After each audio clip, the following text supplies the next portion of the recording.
আপনারা এখানে যারা আছেন সব বিজেপি, আর ওখানে যারা আছে শ্যামল ভাবছে সব ভোট আমার।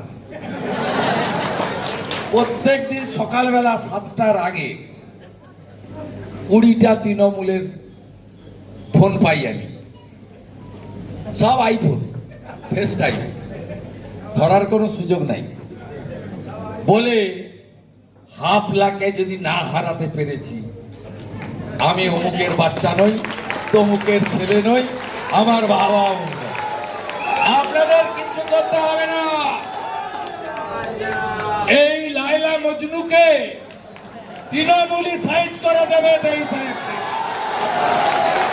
কিছু করতে হবে না।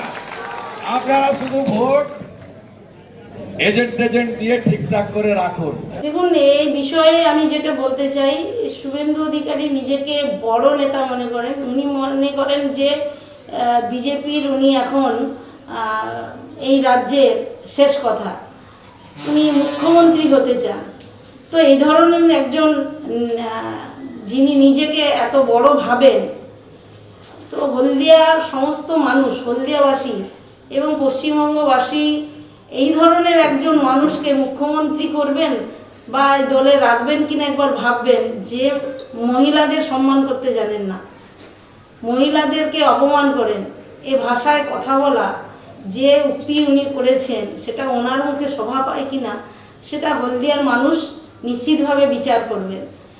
উনি শুধু আজকের আমাকে বলেছেন, আজকের বলেননি, এভাবে উনি সর্বতভাবে মহিলাদেরকে কখনোই সম্মান করেননি। উনি মাননীয় মুখ্যমন্ত্রী মমতা বন্দ্যোপাধ্যায়কে খালা, ফুফু এই ধরনের বক্তব্য বলে অপমানিত করতেন, সারা পশ্চিমবাংলার নারী সমাজকে অপমানিত করতেন। তাই যারা নারী বিদ্বেষী তাদের মুখে মানে এই ধরনের কথা, হলদিয়ার মানুষ তার বিচার করবে, সারা পশ্চিমবঙ্গবাসী তার বিচার করবে। আমি এটা বলতে চাই যে ওনার এই যে অ্যাগ্রেসিভ কথাবার্তা, এই যে মানুষকে নোংরাভাবে সমস্ত মানুষকে বলা, মানে মানুষের চরিত্র হনন করা, এর জন্য তো নিশ্চিতভাবে আইনি ব্যবস্থা নেওয়া যায়।